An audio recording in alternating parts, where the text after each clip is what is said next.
The way y'all keep coming with excuses as to why these nail shops and other Asian businesses and restaurants and stuff are empty, y'all really don't believe that when black people set their minds to it, that they can actually stick to it and make differences. But then again, yes, y'all do. It's why y'all try so hard to convince us, like white supremacists have always done for so many years, that it doesn't matter when we unify, when clearly it does. But to see y'all writing all these excuses, it's a Monday, oh, it's still too early, or it's this, or maybe just people are standing on their word, black people, and keeping their money in black businesses. Asian man that came on TikTok talking about how black people can go ahead and boycott their businesses, whether it's beauty supply stores and nail salons, and how they can just go over to the white neighborhoods and get money from them. Okay, then go do that. Because if it was so easy for you to be in those neighborhoods, then why weren't you over there to begin with? It's strategically placed for beauty supply stores, nail salons, and liquor stores to be placed in the black community because you know that's where all the money's going to come from. The Asian man that came on TikTok and said what he said is a prime example of why black people are boycotting to begin with. They're just exposing what we've always known, this secret weird hatred, this secret weird animosity towards us when we've done nothing to you. I saw another young lady on TikTok talking about how there was xenophobia that was being pushed towards Asian community when Donald Trump had first got elected and Asians were getting beat up in broad daylight. And she was talking about how when Asians were talking about POC solidarity and black people came to their aid, but now it's shoes on the other foot, they're nowhere to be found, it's our problem and it's our fault. Which is exactly why black people are boycotting, because we recognize that we can have solidarity for everybody else, but nobody can have solidarity when it comes to us and our community. The issue with solidarity, for me, y'all remember a few years back, something big happened in France. I don't want to use, I'll use the word destroyed. Some people got, or some people got, you know, they use the word deleted or whatnot, but I hate these restrictions. But anyway, some people had some unfortunate things happen to them over in France. And, you know, this was the Facebook era. So everybody, all of my friends on Facebook, wasn't me because I was aware at the time, but a lot of people on Facebook, a lot of black people, okay, did this right here. They changed their Facebook picture, their I believe that's their profile picture. They changed the profile picture to the French flag in order to show solidarity with France in their time of despair. Okay, solidarity. The other brother was talking, we are all minorities, so we should be in solidarity with each other. Like the young lady just said, we always looking to help somebody else. We always, because, hey, when you come from the type of oppression that we come from, I guess that's kind of what's in us. You know, we don't want to see anybody else oppressed. We don't want to see anybody else hurt. Okay, so that's why it's so easy to get to us. You know, you can send a child in as a Trojan horse to us. You can send a wounded female in as a Trojan horse to us because we accept everybody. There is a lot of rising tension between the Asian and Black American community. The Black Americans saying let's boycott some Asian businesses, and Asian Americans saying stop attacking our people. And this is all being caused due to the acquittal of Rick Chow in the murder of Cyrus Carmack Belton. And it's upsetting seeing this divide occur because we should all be, with each other in solidarity as minorities, right? I think we can all agree that Rick Chow should be in prison. He shot and murdered a 14-year-old boy. However, why are we combating that with racism against one another? In my opinion, the only person that wins as the result of us attacking each other, us unfairly discriminating against Black Americans unfairly discriminating against Asian Americans, are the bigots that support Rick Chow being found not guilty. One man's actions should not justify demonizing an entire community. Calling in fake orders to Asian restaurants and boycotting small Asian businesses is not the answer. I discriminate against everybody from Vermont because Chester Arthur's the one that signed the Chinese Exclusion Act? No, I think that's unreasonable. I like Bernie. I hope some justice is served for Cyrus Carmack Belton and his family finds peace. I'm going to save my comment because my comment for his little clip actually goes with this other clip that I'm about to show you. I have seen more Asian Americans being upset at the fact that Black Americans are threatening to boycott Asian businesses than I have seen Asian Americans speaking out against the murder of Cyrus Carmack Belton, a child who was murdered at the hands of an Asian man.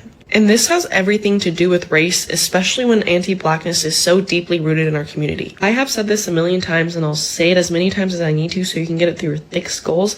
The only reason why Asians exist in America in such a large population is because Black activists fought for our right to be here during the Civil Rights Movement. White people did not want us here. It's not enough for Asian people to just be not racist. You have to be anti-racist, and you have to be speaking out against these injustices, or else they'll continue to happen. We absolutely owe the Black community solidarity, and the sooner that we realize that we're not much different from each other is the sooner that real change starts to happen. Solidarity. She just said that during the Civil Rights Movement, Black Americans stood in solidarity with Asians because white Americans didn't want them here. That's not true. That is not true.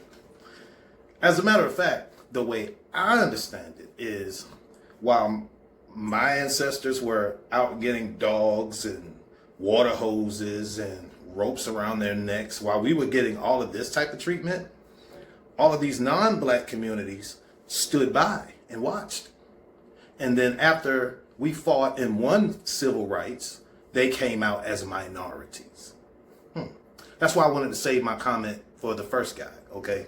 He says that we shouldn't be doing this, and Asian communities shouldn't be doing this also because we are all minorities. We should all be together because we are minorities. That minority word that's kind of tricky, you know what I mean? Or at least that's how I feel when I hear it, okay? Because true minorities, in my opinion, would be the people on these reservations, the people who look like me, who actually come from this country, who look like me, okay? And that doesn't, I'm not purposely trying to exclude people from the islands too, because they suffered injustices as well, okay? But they don't want to be with us, okay? I'm just being honest. They don't want to be with us, okay? At every turn, you know, every other day. Remember, we just had this whole delineation epidemic, okay, where people who look like us, you know, who wear the clothes, who speak the dialect, who like the language, you know, who can dance to the rhythm, you know, who likes to hear people say, you dance like a black girl. You know, those people, at every opportunity, they will tell you in a heartbeat, oh, I'm Trinidadian, or I'm Bahamian. You know, they don't really want to be with us. I mean, I'm just being honest. I'm just being honest. Okay, I'm strictly here for for my people. You know, in this regard. Okay, that's what we're talking about right now. The injustices that people like me in this country suffered in order to gain civil rights. Okay, and the people who are outside of me, who were outside of the system, okay, who also needed civil rights, did not fight at all to obtain civil rights. They waited until the fighting was done in order to obtain civil rights for themselves. And like I said in my last video, it's not everybody, you know what I mean? It's not every Asian business owner, okay? It's not all of these people that, but we okay. The honorable and the great Muhammad Ali, he said this more than 50, 60 years ago. Okay, he was on a show and they asked him about his relationship with the dominant society, pretty much. And this is what he had to say. Because they were saying, you know, it's not every person who's against you, you know what I mean? And he understood that, you know. And he said, you know, I want you to know that I understand and I hear what you're saying, and I want you to listen to me and hear what I'm saying.